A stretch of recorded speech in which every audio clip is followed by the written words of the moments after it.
Hey everyone, this is Teresa Hegel, Executive Editor of Special Projects and Sustainability at ASI. And this is Cassie Green, Content Director of Apparelist and Editor at Printing United Alliance. And you're listening to Branding Together, a new adventure into the converging worlds of print and promo. We're here to bring you an engaging monthly discussion that dissects just how closely each of these industries align. Whether you're a promotional products distributor, commercial printer, apparel decorator, or a little bit of everything, our topics and guests will bring the ultimate crossover conversation. When you're ready to bring your business to the next level, get lost in this month's episode, which is set to happen in 3, 2, 1. Teresa, it's May, and I have to say things are really taking off in the industry. Over the opening months of 2026, it seemed there was a bit of uncertainty. Some challenges still persist. I mean, you and I were just at the Connections event recently, and we definitely talked about these things. But overall, I feel like there's a lot of positive momentum in the industry right now. Are you getting the same sense? Yeah, I think that there are definitely some challenges that exist, but people are hopeful and optimistic about the rest of 2026 for sure.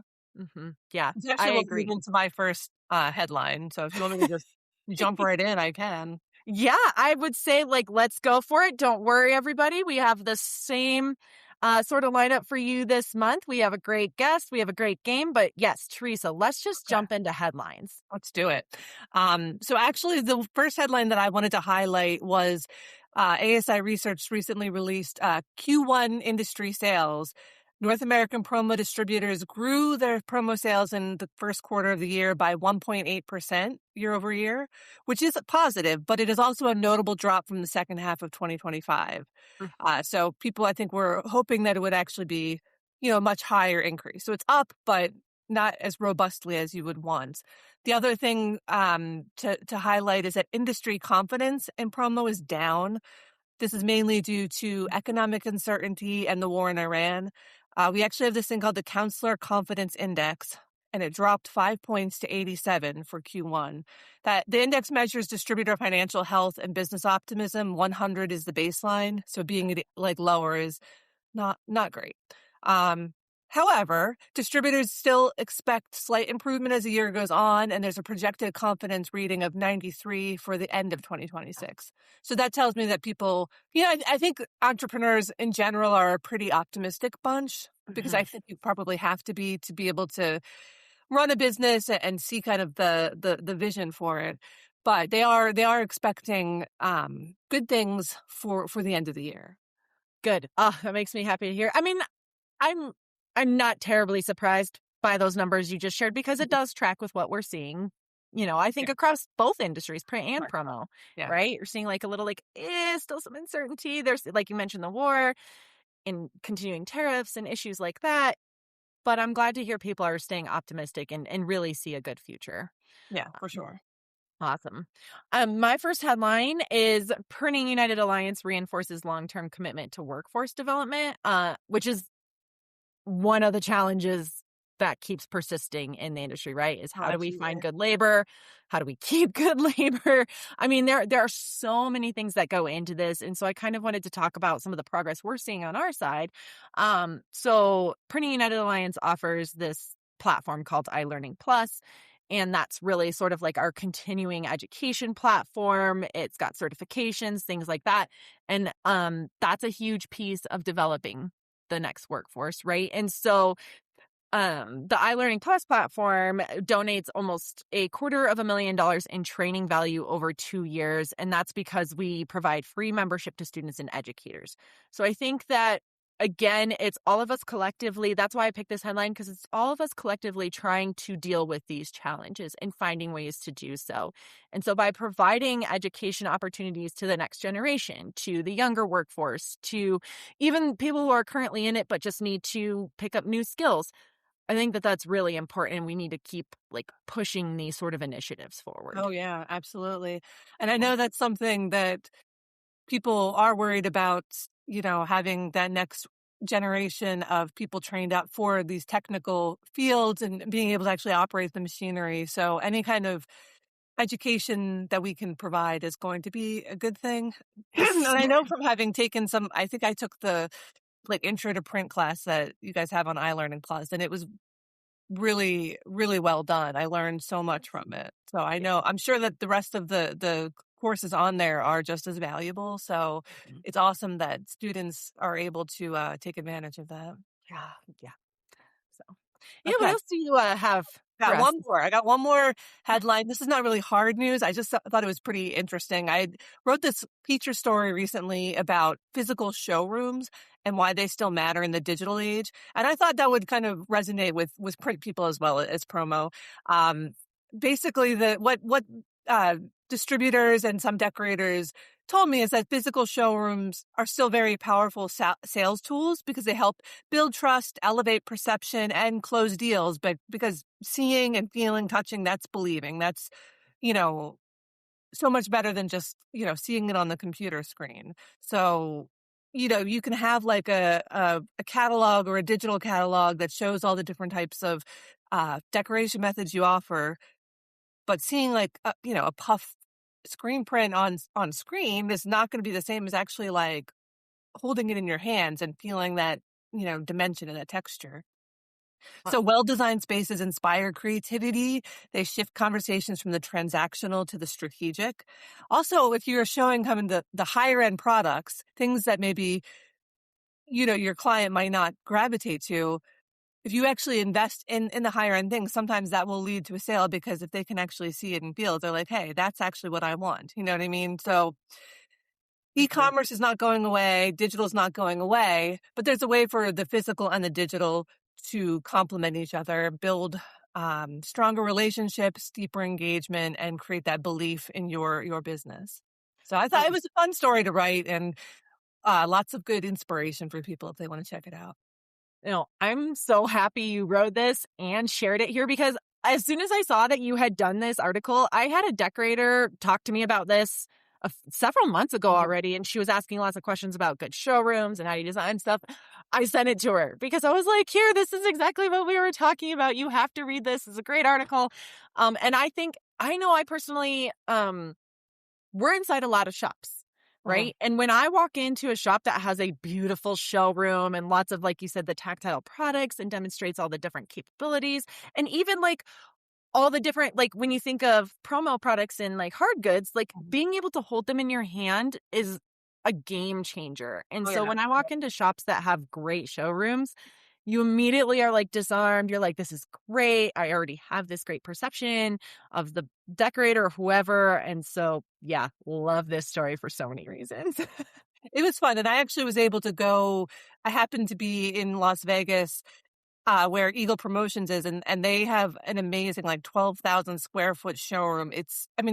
Obviously not everyone needs to have a showroom that big, but theirs is super impressive. And they kind of talked about it as a mini trade show every day in their office.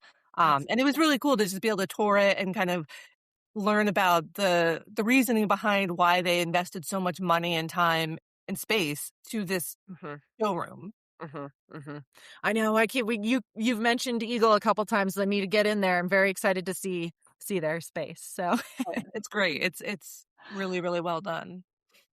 Well, I've got one more headline, and Teresa, I had to pick this headline because it wouldn't be us. It wouldn't be Branding Together if we didn't do some sort of sustainability tie-in, especially right? Because, last month we hosted or co-hosted the Sustainable Merch Summit. So obviously we have to talk about it. But this headline, Next Level Apparel joins Ortain's global membership program. So it's just pretty cool to see companies continuing to take action, not just talk about how good they are, but actually do something to prove it, right? So anybody listening to this who's not familiar, Ortain is like they're like an origin verification, right? They help go through verification processes and determining where your, in this case, cotton is coming from. So Next Level has been involved with them for a while, but now they've joined their membership program at the gold level, which kind of, again, reinforces their commitment to actually knowing where their cotton is coming from and in the human rights aspect and the supply chain and all that good stuff. And so it's really cool again. And there are a lot of companies doing these sorts of things. And there are a lot of reputable traceability and certification companies. This just happens to be one of them. And so I thought this was pretty cool and wanted to share it. In the press release, Next Level shared that it's worked with Oratane to support the integrity of its cotton textile products through independent science-based verification. So this is just a continuation of that. So yeah, I mean, it is, especially with cotton, it's so important to know where it's coming from, because we have that forced labor issues with some of the cotton that came out of China. So if you don't know where it's from, or if your supplier doesn't know where the cotton is coming from, that could be a real risk for you down the line. Not to mention that it's, you don't want to be supporting bad things. Well, yeah, just from a human rights aspect, right? Like, right? From a moral standpoint, right, but also from a business standpoint, this is important. Right. And I think people sometimes tend to think, oh, that's beyond me. It's bigger. I don't have to worry about that. But the truth of the matter is like promo distributors and apparel decorators and print service providers do have to care, because they can be at risk, like you said, of getting pinged for stuff like this when you have not great. Saying you didn't know about it is not going to be a valid defense. You know what I mean? Customers, if they find out about it and you're like, oh, well, that's not on me. Like, why should I care? How would I know about that? I'm like, well, that you could think that way, but I don't think that your customers are going to agree with you. No. So, well, good stuff, Teresa. Any more headlines you want to share or anything like that? No, I mean, just go to our site. We're always putting new headlines up. So, subscribe to Promogram, our newsletter, and just, visit the site often. Yeah, absolutely. Well, then that being said, time to move into our next discussion. And this month, because I feel like Teresa and I have been seeing a lot of discussion around intentional merch and good merch lately. So we wanted to sort of talk about, before we bring our guest in, this idea of quote unquote attention economy, which is something that might be killing your merch programs or your customers' merch programs. So these days, consumers are hit from almost every direction with brands vying for their attention, right? You see like tons of Instagram ads, Facebook ads, digital ads. If you're in a physical place, there's signage everywhere, right? And we're getting hit by so much marketing and so much branding gear that it can feel overwhelming. So I kind of wanted to discuss, Teresa, if it's harder than ever to get people to care, how do we as print and promo industry help create better braided merch that is, sustainable, impactful, and makes your brand stand out? Yeah, that's a really interesting discussion. And there's one thing I wanted to bring up that I feel like is something maybe not to do. It may work, but I don't know. I don't like it. So I don't know. Did you see that pickle puffer jacket? I did. Yeah. I actually shared a headline about this on Apparelist because for so many reasons, but yes. Okay. Go so on. I would say I think that probably works because it's so wild and out there.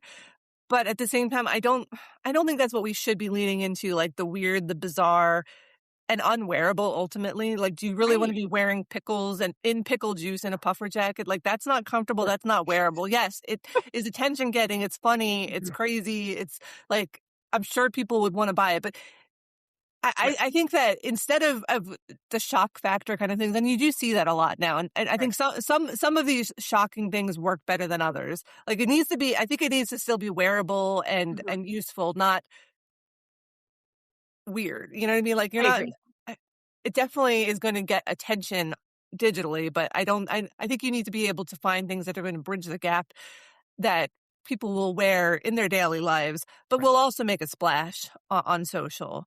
So I think it could have, you want things that are going to be fun, have, well designed, maybe like the kitting is great and like there's an experience of opening it up for the influencers that get it, like the unboxing is very important, but I think to make it stand out and have a lasting impact, it needs to be merch that is wearable, useful, and well made. You know what I mean? Like, so I feel like those fundamentals don't change, but maybe the presentation can change, maybe the way it gets sent out and how it's married to the social side of things. You can work to make those things all meld together. But in my opinion, I think leaning on the really weird, goofy, almost AI generated types of products, I don't think that's the way to go. It may work in the short run, but I feel like it's ultimately a fail. Mhm.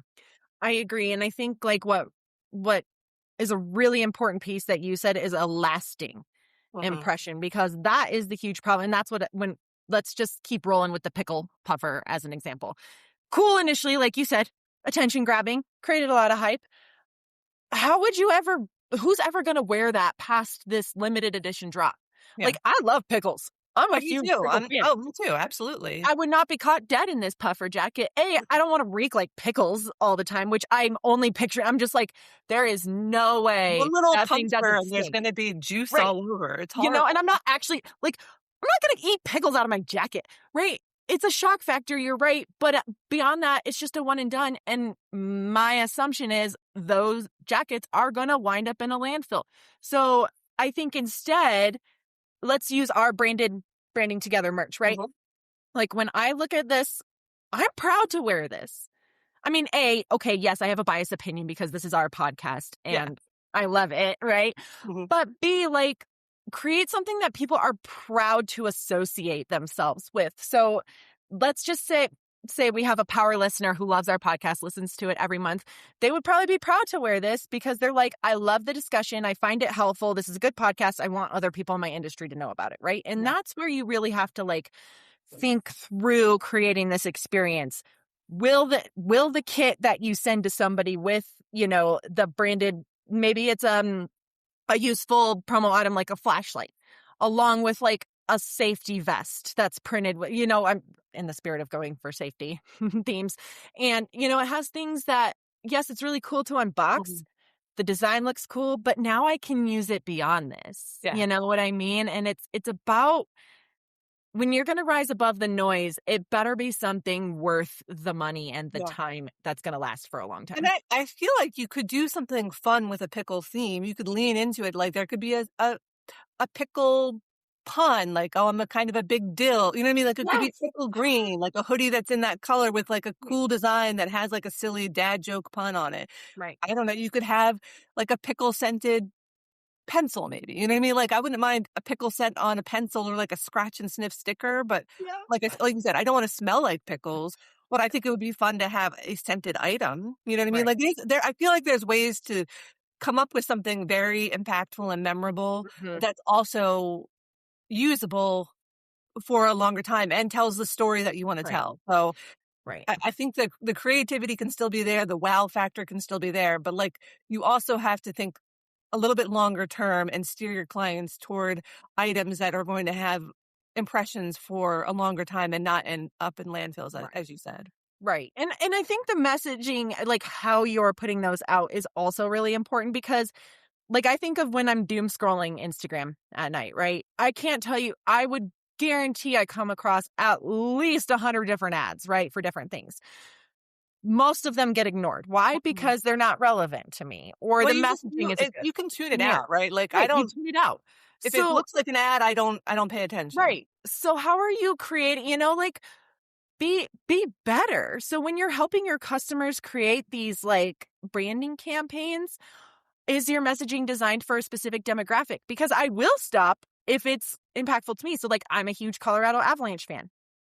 If it is Avalanche branded merch and the Instagram reel or whatever is telling a story that's impactful to me, I am going to stop and I am going to like engage with it because it matters to me. But if it's just a pop-up that says, oh, look at this cool t-shirt, I'm like, nah, I have a lot of t-shirts. I have a lot of Avalanche t-shirts. Why is this one special? You know what I mean? And so like, I think that's also, we need to be more intentional. We've talked about this a lot on our podcast, Teresa. We're not just distributors anymore. We're not just printers anymore. Like, we are brand experts. We're helping our customers build stories. And it's kind of up to the people listening to this podcast to sort of be like experts in that, right? Yeah. You have to steer your clients toward what's going to work best. You can't just be an order taker. You have to be a consultant, a brand consultant, and share these ideas with them. So I mean, I think that's the key. Like, yes, it is harder and harder to get attention, but the way to get the attention should not just be weird stunts. I mean, you can have cool activations, cool events, kits, Right. limited edition drops, all that kind of stuff. I think it's wonderful, and we should do that sort of thing. But just shock value stuff, it'll work in the short term, but I feel like the long-term repercussions are a problem. So. Right. It's like that company, this reminds me, it was like a few years ago, a company like launched like cargo pants to hold their cheese. Wow. Like, who's walking around with cheese in their pockets? I feel like there was a huge trend of like hoodies that were like foil lined so you could put your burrito in it, Oh or my God. all kinds of things like that, which were pretty funny. Or like a hoodie that was like, it was like a Siamese kind of like a hoodie that had like like a family style hoodie, like you could put 3 people in it. Oh my God. But it was very strange, and again, it was silly. And I think at the time I was like, oh yeah, that's so fun. But they're like, it's not usable. That's ridiculous. So like I feel like like I said, like these stunt apparel, stunt promo, yes, it makes an initial splash, but is it going to be lasting? Although the one thing that I would say was fun, like I feel like actually would be good. So I think it was the box wine company Franzia. They had the backpack that you could put a box of Franzia wine, and it had the dispenser. Yes. Kind of a stunt thing, but I feel like people would use that, and that was fun. So it's not that you have to get rid of all stunts, but you do have to think about, is it actually usable? Would somebody actually do this? Is it fun and cool, but does it have an actual functional use that people would really do, and not just say they're going to do because like on social media, like, oh yeah, that's so fun. But so I mean, there are ways to do like the stunt promo, but you have to really think about why you're doing it, how you're designing it, and whether this is really something that has value and use. Mm-hmm. I forgot about that. I It was mean, a fun one. I enjoyed that. I feel like I would use it, but or the mittens where you could like put one beer in them. Yes, those also are cool. I think Sam Adams had that, and I feel like that's something that people would actually use, right? Like if you're, like tailgating in the cold, you don't want your hands to get cold, but you still want your beer to be cold. Exactly. So. Exactly. Like I think about when my family and I go snowboarding throughout the winter and we are tailgating. I'm cold standing out there holding my drink. Mm-hmm. Brilliant. So like I said, there's ways to be clever and creative, but just think about how it's actually going to be used, or if it's actually going to be used. Exactly. This a little extra effort goes a long way, everybody. Totally. Well, I feel like we could kind of nerd out about this for a while, just because you and I are obviously both very passionate about it. But I think it's maybe time to bring in our guest. What do you think? Absolutely. I can't wait to talk to Mark. Yeah. So our guest this month, Mark Pomerantz. Spoiler alert, sorry. No, you're fine. Let's talk about it. So Mark Pomerantz is a 40-year veteran of the print industry. He is the founder of Sales Wisdom, which provides services such as fractional sales, marketing, and special projects. And this is really he specializes in the print industry, but he will work with all the people. He's got some great wisdom and great sales strategies to share. So without further ado, let's bring in Mark. Promo distributors don't make money by guessing. They make it by sourcing smarter, quoting faster, and working with suppliers they can actually trust. That's why the pros use ASI to access wholesale pricing, legitimate vendors, and the tools that help you win more deals. Mark, welcome to the Branding Together show. We're so excited to have you. Great to be here. Thank you, Cassie. Thank you, Teresa. I'm honored to be a guest on your program. Absolutely. Well, your award-winning program, should I say? Right. Well, thank you. This is the first episode we're recording where we knew we were winning something. So, very exciting. Yes. When I first met you, it was my coworker Allie kind of connected us. But then you were also a Printing United Expo All-Star, which is super fun. You've got this great voice in the industry. But for those who maybe are a little unfamiliar with who you are, what you do in the industry, can you give us a little backstory? How did you come into printing industry? And then ultimately, why did you create Sales Wisdom? Yeah, thanks. It's obviously it's something I enjoy talking about, and I have at this point in my career is when I really get a chance to do that. But funny enough, like so many people in print or print related businesses, I didn't set out to be in print. And I was very interested in photography when I was young. And I went to visit a school called RIT, which had a leading photography school, but also had this school of printing. And they just kind of suggested to me, you may want to look at that and let's take a walk through on the way to the photo labs. And so being agreeable, I said, okay, I'll do that. And we went through and I fell in love immediately. I saw the big presses and got to talk to some students and some professors, and there was no turning back. And so from that point, I've really spent my entire career in the print industry, and the first half or so maybe on the marketing and product side, and then the second half of my career in sales. Most of it working for OEM technology vendors, but I did work for printing companies a couple of times. And so I feel like I've got a bit of some of the perspective of how it feels on both sides. And how I came about the sales wisdom, of course, as I got towards the end of my career, I started to plan this, and I went and thought of the name. It derived from something my oldest daughter always called me, the Wise Owl. That was her nickname for me. So we played on that, and she's a graphic designer, so she's helped me with the website and to build the foundation of the business as well. And I wanted to do some of the things I wanted to do was, of course, I wanted to share my experience and wisdom and make a small personal business about it. I didn't try and build a large consultancy. That's not my plan. There's plenty of people out there able to do that, but I do more personalized special projects for people I know and people who know me. So that's kind of about half of what I do. And then the other half, I spend time trying to give back to an industry that gave so much to me for 40 years, right? So I love doing things like this. I love creating my own series as well. I love being an all-star. I like doing anything that helps people along, connect people to job opportunities or business opportunities. I just feel it's really important to do that, to perpetuate the health and the strength of the industry. And like I said, the industry has given so much to me over the years. I felt very much heartfelt and duty bound to give back as well too. That's awesome. And I love the Wise Owl. That's, Yeah. So is that nickname like said tongue in cheek, or is she totally serious about it?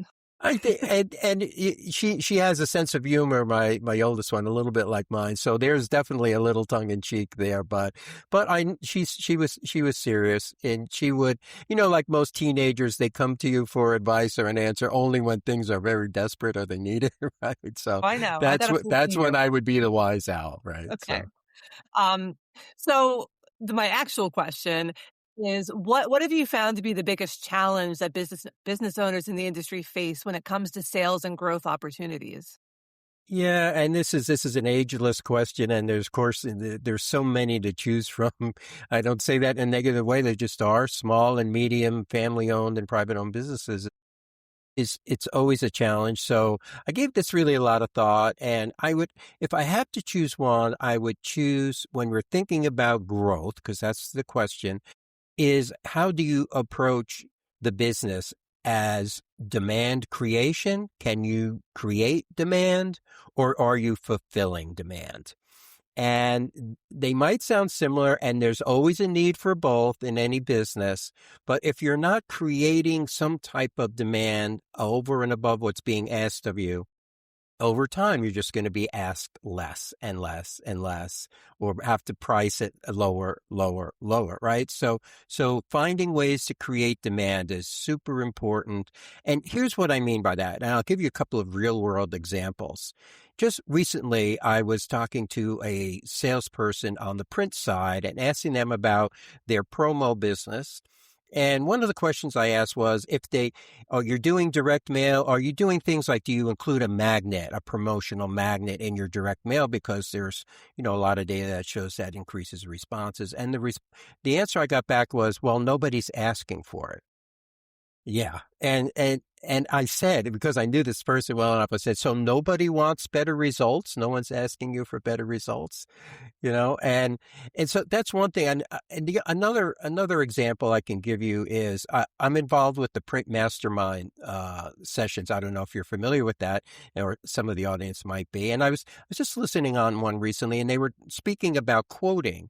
And the question to the group was, when you get a quote or a request, a proposal request, do you quote back just exactly what the client asked for, or do you try to add other things? And most of them just fulfilled what was provided to them. And they were either fearful or didn't know how or didn't want to. That's not what we do, as far as adding things. And so that's what I mean by demand creation. I don't think you have to have a fancy strategy. You don't always have to have new equipment. You don't have to always have some consultant to tell you how to do it. There's small embedded steps you can take in your own business today, right? Including things that, in a shipment that goes out. And so people see it and they say, hey, I didn't know you guys did this. Can you do this for us? And that could be a promo item. It could be a mail piece. It could be anything like that. And so those simple steps of demand creation, if more people did that, I feel like it would just even increase the total amount of what is printed. And ultimately, I think that's what we want to do in the industry. Yeah. Well, I feel like that topic just by itself, we could dedicate an entire podcast episode to. And it's one of the things Teresa and I have talked about on previous episodes, is this idea, this mindset of creating this experience for your customers. You do that by creating the demand, like you just said. Even though we could spend an entire episode talking about that, I actually kind of want to ask you about something else that you brought up, which I think is, it's this idea of convergence. It's how this podcast was sort of born, right? Is identifying this massive convergence between the print and promo industries and looking for those opportunities. Even though it's not new to the industry, a lot of businesses don't really know how to fully flesh that out, or they've not explored it yet. So kind of building on that and what you just said for our listeners, what does convergence actually look like in the real world right now? What would be your additional advice to exploring outside opportunities? Yeah, it's a great. This is the heart of the question and the issues in the industry and the world we live in today. And Cassie, and you built that question well by saying this isn't really the first time, but in the past, typically these were kind of technology driven things that happened that forced convergence and eliminated things. I don't think to me, that's not the case today, particularly if you're a small or medium business, because actually convergence is allowing people to do more with less. And why is that? Because I believe convergence what's different about it this time is it's a client, a customer, a market-driven thing, right? We used to have professional buyers, both on the print and the promo side, I'm sure, people that had titles like production managers, and they knew a lot. They were trained. They were dedicated to doing things like that. And that has pretty much gone away for the most part. Not exclusively, but a lot of that no longer exists. So who do we have ordering print and promo today? People that are in marketing or their administrative positions. And this is just one of the hats they have to wear. And in many cases, maybe not their favorite, right? So what they're really looking for is they want to buy more services, more products and services from fewer people. And we used to call that consolidation and all of that. But that's why I think this is a very simple, a much simpler approach this time as it relates to convergence. Yes, technology enables us to have one type of press that does 2 or 3 different type of segment work, can do commercial print, can do things for promo. That's true, but that's not really the driving reason. That's an enabler. The clients are the ones that are pushing it, and they're pushing it because of the situations that they're in and what their organization looks like. So to me, this is this is a great opportunity for the small and mid-sized businesses. What used to be convergence was always swallowed up by the big companies who went out, I'm going to buy someone in direct mail. I'm going to acquire someone in commercial. I'm going to acquire packaging. And then you have these behemoths, and of course they tend to fall out of touch with the clients. But what a small and mid-sized business has going for them is they can develop strong local relationships, right? They can do things that allow them to have a stronger one-on-one relationship. And when I speak to people, and by the way, Sales Wisdom, these are most common projects that we have, is someone who's looking to go, I live here today, but I want to start, gaining knowledge and move into this other type of segment of business. And one of the things that I stress to people that's very important is let the data give you the direction, but don't let the data make the decisions. That's what leaders do, right? So it's great to have data collected from your own clients. Put a survey in every shipment and ask them, hey, do you buy labels? Hey, do you buy magnets? Hey, do you buy, drinkware? Do you do direct mail to promote your own business, right? And just, again, drive that demand backwards towards you. And so again, I don't think you always it doesn't have to be a major league effort. You could take small steps and start to, branch out into other aspects and other segments of business. And that's what's exciting to me. I don't think those past opportunities really looked like what the new opportunities look like today. Yeah, that's awesome. And I love that idea of using data, but not letting it rule every decision. I think that really ties into, AI is such a big thing right now. And I think some people have that tendency to just offload everything onto AI and let it make all the decisions. It's like, that's not smart, right? Like right. use AI as a tool, but you still need to use your own brain and be the one the human needs to be making these decisions, the executive, the people that actually, have that institutional knowledge and wisdom, right? The sales wisdom. Yeah. But what are some of the biggest misconceptions that companies have when they're trying to expand into adjacent markets? Well, and here's a real common one I hear, and I hear this on Print Mastermind, but I hear it out in the marketplace as well too, is people are fearful that they need to be a subject matter expert on day one or day two even, and you don't, right? You need to be a customer relationship expert. You need to be a customer expert. Know more about your customers and your clients than anybody else. Know all about their business, what they do, what their struggles and challenges are, just as much as possible, even into just the inner workings of the company and the personal side of the owners, and as much as you can learn. And again, I focus on this is what a small and medium business really has an advantage to do versus a large company. So I would say don't be concerned about being a subject matter expert. Gather some of the data like we talked about that will allow you to make a decision. Go to your clients and get the information from them. In my years as a sales manager and sales director, I used to bring up the topic, the answers to the test are at the customer. Right? Not here, not in our R&D or in our marketing team or whatever. The customer has the answers to the test. Go there, try and find as many answers as possible, right? And then work backwards from the customer. I mean, that's such an important thing. So, and the other thing I would say, particularly appealing to owners or leaders of companies in this case, is don't let what other people are doing determine what you're doing. I mean, now you're in a leadership position. This is the opportunity for you to differentiate yourself and your business and to lay the foundation for it going forward. So, you don't have to be the expert on all of that. Get help, right? Cassie, you talked about a whole separate topic. That can be a whole separate topic too. And probably worse for men than women, but don't be afraid to seek help, right? Join a peer group or executive coaching, or, now you have fractional leaders that you can hire part-time and, or for projects and things like that. So, I just said to someone the other day, unless you're Elon Musk, you're probably not going to have the answer to everything. So it's okay to seek help, right? And get people to help you. You're in charge of creating that vision. You're in charge of the customer relationships. That's your IP, not your equipment, right? Anyone can buy the equipment, but what you do as a business is really the key factor. And so that's one of the misconceptions, I think, Teresa, is people feel that they're fearful that if they start to print labels that they have to know the label market like someone who's been doing it for 30 years. No, that's not the case. Yeah.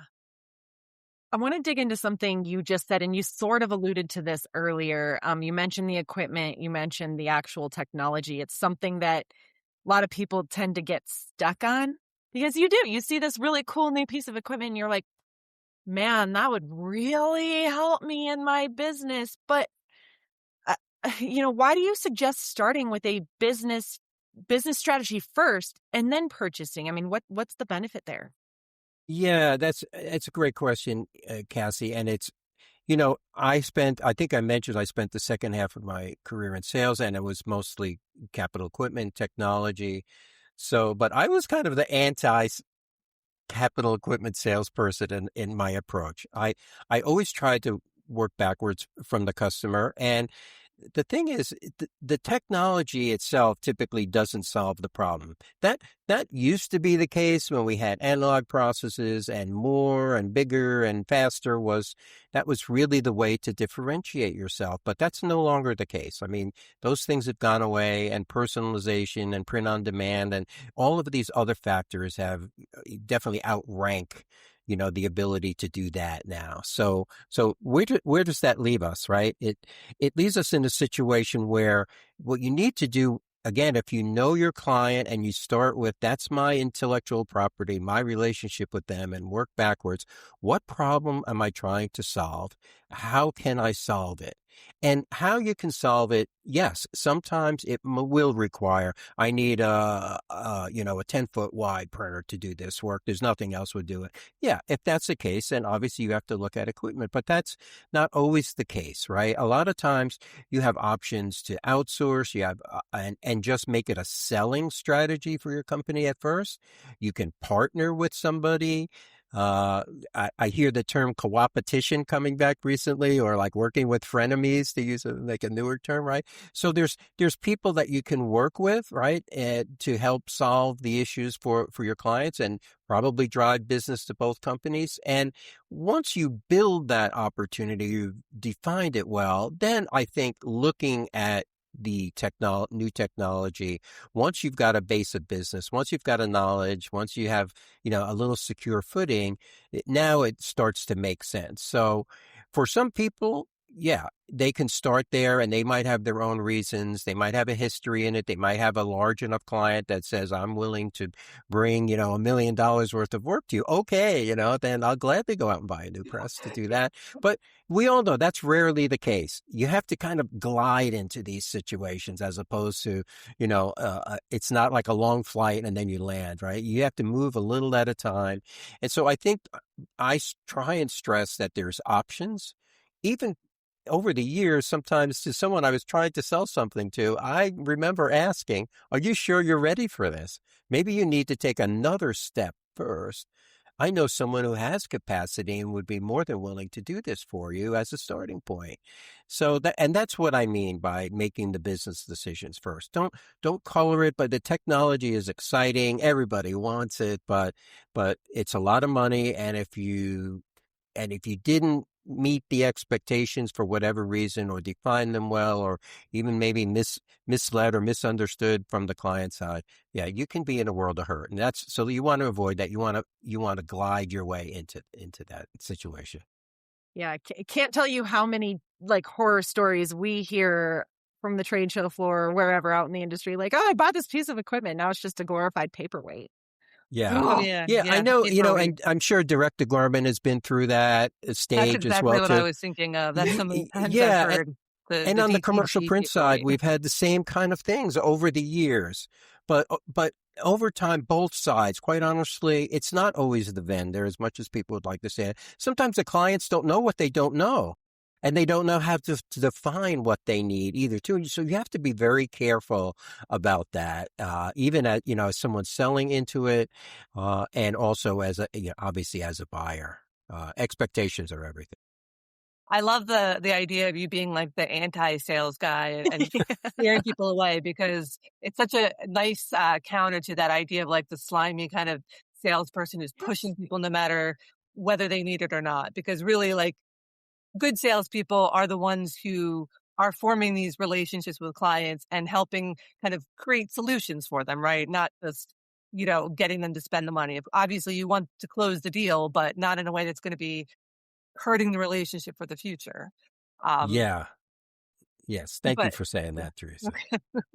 but yeah, the thing I wanted to talk about next is just sort of like the idea of differentiation.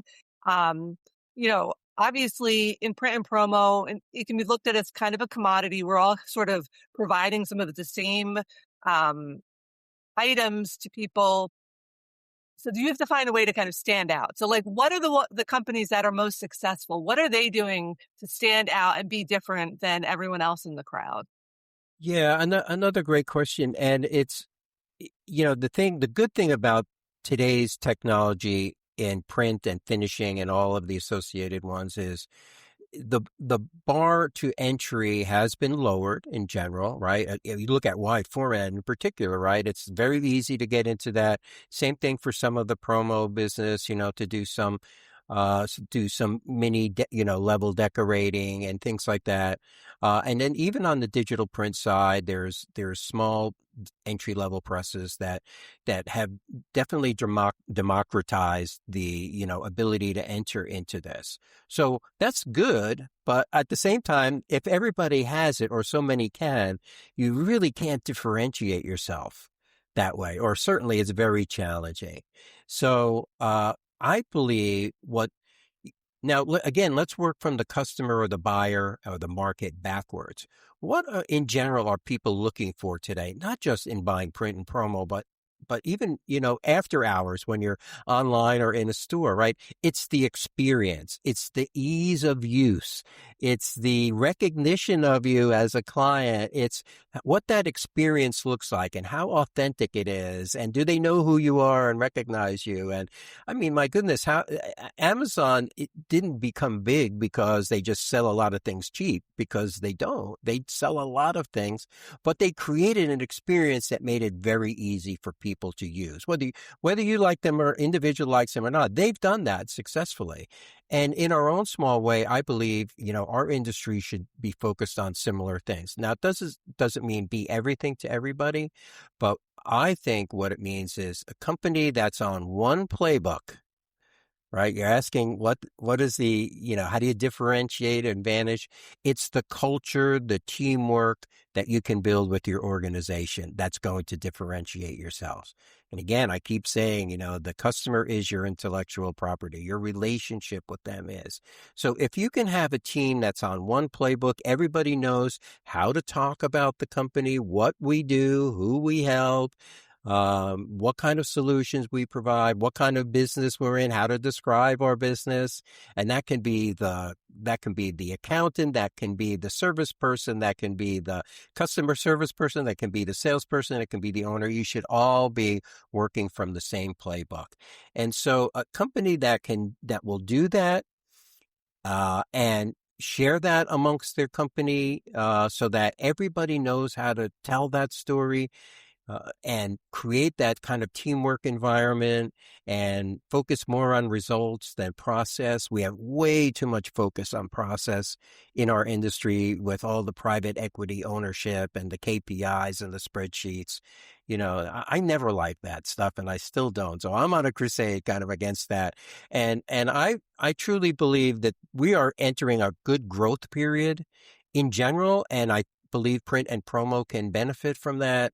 And that's the way to do that. And that's how small companies become larger and more profitable and more successful. So to me, that's the main differentiator is your organization, your people. Hire well, get everybody on one playbook. And then as an owner or executive, be a leader, right? You don't have to do everything. I love that you just said you believe we're in a growth period and there's some positivity there, because I feel like 2025, there was a lot of like stagnant, even negative kind of mindset going It was a rough around. year. It was a rough year for a was. lot of people. Yeah. So I'm happy you said that. And I'm equally happy you said it, because it kind of plays into the next question I have for you, which is if you had to bet on one major shift coming in the industries, and this could be this year, it could be the next 5 years, 10 years, whatever.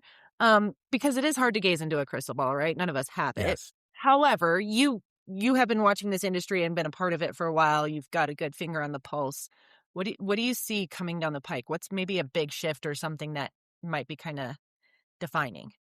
Yeah, definitely the most difficult question this morning. Yes. First of all, I'm really bad at betting, quite honestly. So, Well, we're if not going to check up to see if you're right or not. Yeah. So it's fine. Teresa and I have our sports books over here, like writing down. Yeah, I just wanted to warn anybody, if you're thinking about betting on something, bet against what I'm going to say. No, and I think in the past, usually the answer to this question was some technology that was coming, right? Could have been direct to garment a few years ago, right? It could have been inkjet printing in commercial, that type of stuff. I believe most of the print and related technologies are mostly mature right now. And what you're going to see over the next 5 years, if we're looking at that, is it's just small incremental refinements, optimization, et cetera, of all of that.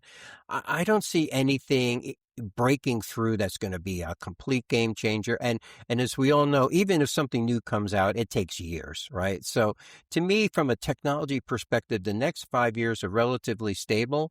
So going back to what we said earlier, it's probably a good idea to, in this 5-year period, to invest in technology, because I don't think you can buy something and fall behind quickly.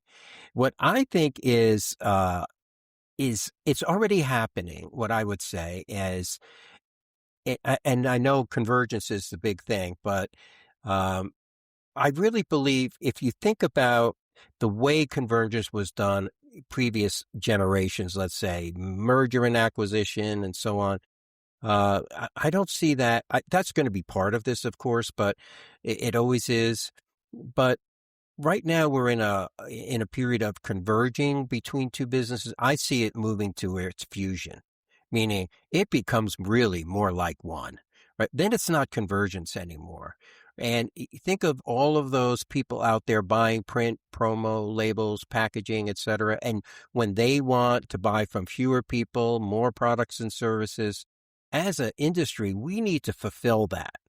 So we can't show up with six different companies with 12 different invoices for one project or two projects or something that the marketing team wants to accomplish, right? We have to make that work together. And so right now you have, like, if I made some generalizations, the print industry is really good at manufacturing optimization and not really great at marketing and understanding the customer base. The promo is to me more the opposite. Very good at marketing, understands their clients, not that great on the manufacturing optimization side. If you think about bringing that together, that to me is ultimately a very powerful force, I think. So I would say the biggest thing to me I see in the next couple of years is moving from convergence to fusion. Really, because it starts to become one. And that's when it gets exciting to me. Did you just give us the headline for this episode? I was going to say. From convergence to fusion. Like Sure. it. Yeah, thought of that one on the fly. So yeah, if you like it. Some of the best ideas come off the cuff like that. So this has been a really, really great conversation. I feel like you shared a lot of awesome nuggets of wisdom for people, things that we're going to kind of think about for, weeks and months to come. But we're coming to the end, and Cassie and I always like to end on a fun, not so serious note. So here's the last question for you. You have to open a themed restaurant based on a movie that has nothing to do with food. What movie do you pick and why? Yeah, I love this question. I do. I told my wife about it as well too, because I know she would like to, give me a little feedback as well too. And I was trying to decide, okay, am I going to choose my favorite movie or choose my favorite food? what's going to be the driver for this? And so I couldn't come up with a movie that would match my favorite food. So I went with my favorite movie, which is Casablanca. And, a real classic. And so the restaurant then, if it was Casablanca, since I was in Morocco, would be Moroccan, Mediterranean style food. So, kind of a blue zone type of menu, if you're familiar with that. So, lots of legumes, vegetables, beans, sauces, lamb and beef, but also tomato and a lot of fresh vegetables. And I like that food. And it's popular today and becoming more popular. And that's good, right? Because, we're talking about things that are, good for you and not good for the pharmaceutical companies necessarily, right? So I'm good with that. But if I take the Casablanca theme one step further, I would definitely have to reserve a section I would call Rick's Cafe or something, and it would be more like a tavern and it would have some tavern foods there. So maybe somebody could sneak over there and get a burger. Yeah. And would there be a piano bar too aspect to it? Yes. Yeah. I forgot the piano bar. Yeah. Fusion You're right. restaurant here. We've got a fusion going on. Yeah. Fusion fits nice with the restaurant theme. There we go. That's great. Oh, I love that, Mark. Well, thanks for a good interview, but mostly I would eat at that restaurant. So, it sounds great. So our next business, yeah, you guys in? Yeah. I like it too. But awesome. Well, again, Mark, thank you so much. I feel like you offered so much wisdom to our listeners. We'll be sure to share, all these notes in our show notes, links to websites, things like that. Just appreciate having you on. Well, great. Thank you. And, Cassie and Teresa, like I said, I meant it. It's really an honor to be here.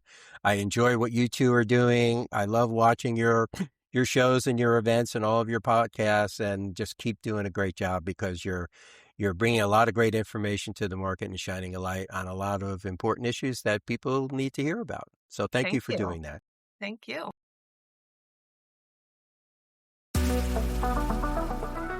Printing United Alliance is the leading member-based printing and graphic arts association in North America with over 70 years of history and more than 20,000 members worldwide. We're here to support printing professionals like you with the tools, resources, and information you need to grow your business, sharpen your skills, and expand your network. Whether you're a printer, supplier, student, or educator, we've built our community to serve everyone who's passionate about the future of print. An Alliance membership is a smart, cost-effective way to stay current on the latest trends, connect with industry leaders, and give your business the competitive edge it deserves. Head over to printing.org/membership to learn more about the memberships we offer. Let's move the printing industry forward together.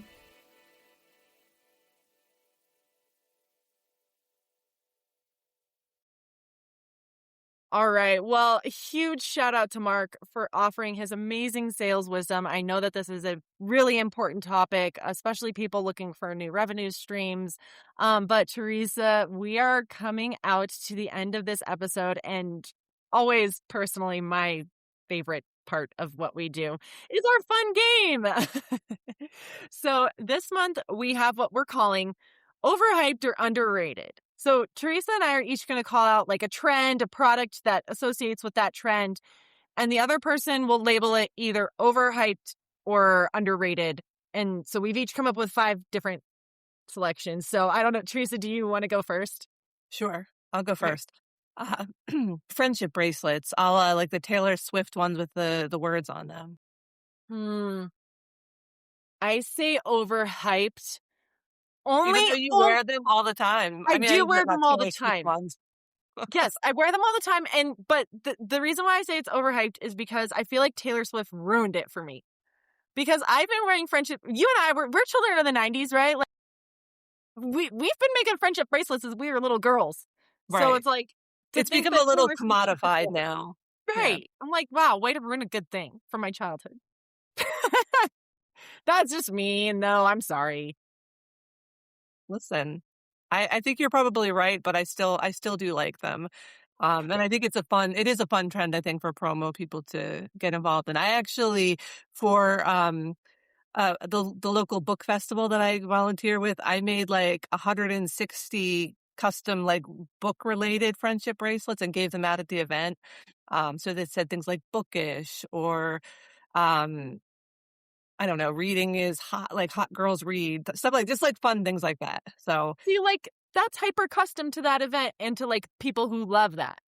If you're just making one that's got like all the little plastic beads that says sassy, I'm like, it needs No. to be, you're right, it needs to be tailored to a specific event. agreed. All right, fine. We'll call it on the fence on that one for us. All right. My first one, and again, I'm sorry to go the sustainability route, but I'm also not sorry, is the quote 100% recycled tote bag with large eco message printing on it. What do you think? Yeah, I think that might be overhyped because as we know, tote bag is good, but it needs more than just like being recycled. We need to know like where does it come from? Also, people don't necessarily want to have a huge message on there. They want to know that it's, recycled or where the product, like the cotton, comes from, but they want a cool design. Like they want it to be something cool that they're going to wear. So I feel like overhyped, definitely, but you could tweak it to make it work. Agreed. Okay. My next one is tiny versions of regular sized promo products. Like a mini tote bag that matches the big bag, or I have like a little tiny like keychain sized backpack that looks like a regular sized L Bean backpack, or like the mini hydro flask, or the can coolers that look like little puffer jackets. I'm going to say underrated. I really like them. I think they're so cute and adorable. And I'm not going to lie. Recently, when I was on vacation, I saw the mini Hydro Flask keychain. And I am this close to buying it. And I was like, what would I use this for? And okay, so yeah, functionality aside, it's so freaking cute. And I think it would be such a cool branded product. Yeah. I mean, some of the little things, I feel like you could still get functionality out of them, right? So like, who doesn't like a little change purse size thing? There's stuff you could do with it. So I feel like as long as the mini bags and mini products, if you can find some kind of use for it, I feel like it works. Agreed. I'm going to put my chapstick in it, just saying. All right. A custom event t-shirt printed live on site and shipped to attendees after the event with like a name associated, some sort of like personalized message to the event. I think that's underrated. I think that it's becoming more popular, but if you do it that way, you're going to guarantee that people are getting the thing that they want, right? I'm assuming that they've had some hand in helping design it or picking what they want. I think the only issue with it is just the costs, the carbon costs associated with like transporting things afterwards. Right. But you kind of weigh that against, this is a product that is not going to end up in a landfill, Exactly. that they don't have room for in their suitcase. So, yeah, I mean, I still think it's a good idea. I do too. And I ask because a lot of the events you and I have attended recently have had this option. And I do love it. As long as it's shipped right, like, and by that I mean, please stop packaging things in poly plastic bags. It makes me crazy. But I like it because I'm ordering things that are personalized to me and that I'm going to wear or use over and over and over again. Plus, it gives the event like an extra little boost of like, oh yeah, I remember that event. I had so much fun. So like, exactly. As opposed to it just being like in the rear view, you get to think about it again. So you might get some brand awareness, like a second wave of it, like an aftershock. Agreed. All right, my next one is stickers, patches, and pins. Kind of customizing things with all the little stuff. I guess I have a little bit of a theme going, but yeah, obviously I have my water bottle. Clearly, I have an opinion on this, but right. I'm also gonna say underrated because I freaking love this. I put stickers all over everything, but I will say stickers are starting to become, I think, overhyped. Because now I have so many stickers, I don't even have things to put them on. Right. So it has to be a peak sticker. Like I don't want just any random sticker. It has to be something really, really good that's going to earn a place on my water bottle. Clearly, I'm running out of space on them, but if it's really good, I'll find a place for it. I do happen to think patches and pins are underrated because when I get a good pin, I will I'll purse, lanyard, or a patch. Like I will iron on a patch because I think it's so cool. So And I think the those are benefit of pins too is that you can take them off. So you're not creating something permanent that may not be applicable in the future. So there is that take it on, take it off kind of aspect, which I think is good. Yep. All right. My next one is a premium new hire merch kit that has a branded tumbler, custom hoodie, notebook, office supplies for a curated like new hire experience for an employee. I would say underrated, because I think that there's something to be said for getting a new hire like on the same page in that branded gear right away. That does make them feel welcome. But that said, it does have to be premium.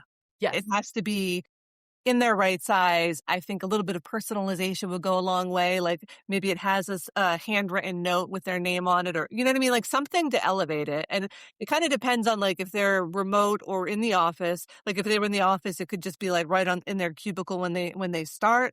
But if they're remote, like you want to think about the unboxing experience. But I think it would be really important for a remote employee to feel that sense of buy-in and camaraderie to get good branded merch when they start.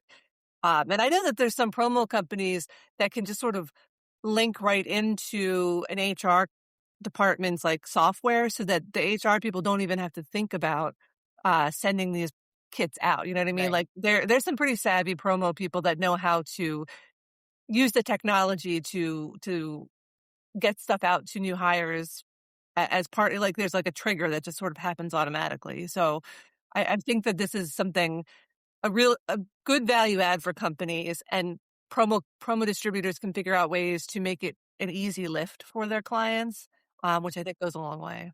I agree. And you know what? It gives the new employee like a real sense of belonging, like you said. And I think that we talked about workforce challenges at the beginning of this. Okay, that's one of the ways to help a new hire feel welcome. Yeah. So, But it just, like I said, it has to be nice stuff that they're actually going to use and is agreed. relevant to the company, and spell their names right.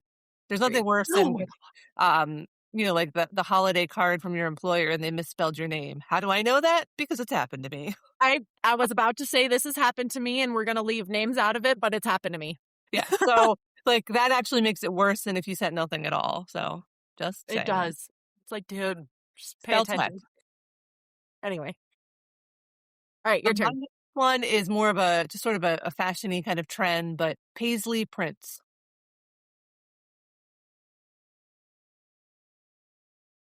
All right, if you would have asked me like 5 years ago, I would have said overrated or overhyped.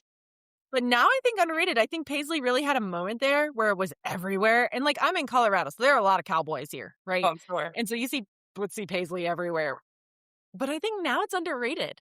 Yeah. I think it's ready for a comeback. Okay. Let's go. I love paisley personally, so I'm never gonna hate on paisley. I just love like bold. Obviously, I love bold prints. If you're seeing my video, I love bold colors. I love, visual stimulation. So I'm all about the paisley. Yeah. I'm ready for paisley to make a comeback. Let's do it. Let's start the trend. Yeah. We need a All right. paisley rubber duck for our. We might know some people who maybe could help us with that. It could be it could be the Branding Together mascot. Yeah. The paisley duck. Oh, this is a great show. My fourth one is the personalized QR code. And what I mean by that is like, do you put it subtly on a t-shirt sleeve so you can learn more about like a movie launch? Like I think, was it Barbie a few years when Barbie first came out or whatever, where they did like the premiere, the movie opening night, and they gave everybody like t-shirts with a QR code they could scan and like learn more about the Barbie movie or interact more. So something like that. What do you think? Well, I was going to say overhyped. I think it depends. It's overhyped depending on how it's done. I think people got very tired of QR codes during the pandemic. But if it's like subtle on the sleeve, I feel like there's value in it. I think maybe what needs to make more of a splash or more of a comeback is just like the RFID, like the near field where you can just sort of tap something. Yes. Love that. So I feel like there's potential and there's value, but I think the QR code itself maybe is. I don't think it's going to go away, and I think it has value, but I think it went a little too much, and people got tired of it. Like if you ever go to a restaurant and they're like, "Oh, there's no menu, I have to use a QR code," people get so annoyed by that. So I think there's some frustration with QR codes that is still being carried over. I agree, and you see it a lot in like streaming services. Like Amazon has now used it, so like when they're streaming stuff, you can be like, "Ooh, scan the QR code to buy a product associated with this." I'm like, no, just no. Yeah. No. Plus, I mean, there's also that potential with like a QR code. Like you don't know what you're going to get. Like you have to kind of trust that the company is not scamming you or not something like you're not going to get rickrolled by whatever, shows up on the QR code. I mean, although I do kind of enjoy getting rickrolled, but still, pretty funny. Like a malicious rickroll, I guess. I rickrolled my kids the other day. My they daughter didn't does get it it to at me all the first. time. Which is funny because she's 14 and why does she even know what that is? It's like an old song and an old meme. So like, why did she know about it? But she does. There you go. So my last one is branded merch for convenience stores like Wawa or 7-Eleven or Buc-ee's or things like that. I feel like that's becoming a bigger trend. Mm-hmm. I'm going to say overhyped. I don't, but I think it's a personal thing, right? I just don't get it. Yeah. I'm like, So my sister lives in Alaska where they have no Wawas. I actually, for Christmas one year, I did send her a Wawa t-shirt and she that's loved kind of funny. it. Right. I guess it kind of depends on the convenience store. So probably. And I just like, I don't know. When again, it's a personal thing. And like, I have my own feelings about like Buc-ee's in particular, but like, I don't align with their whatever. I'm sure if there was, like, I know people love their Wawas and they love their Tim Hortons, and I just don't. I mean, as a Pennsylvania person, Wawa is especially a Philadelphia area person, Wawa is my jam. That said, I don't have any Wawa t-shirts, but I definitely did buy one for my sister. So there you go. Maybe as a gift. For someone who's not in the area, underrated. Right. She can't get any Wawa hoagies, so she needs to wear the shirt instead. I'll just go get my hoagie if I want it. Sounds good. You'll be satisfied. All right. My last one, and I already know what you're going to say, but I'm going to bring it up anyway because of the industry we live in.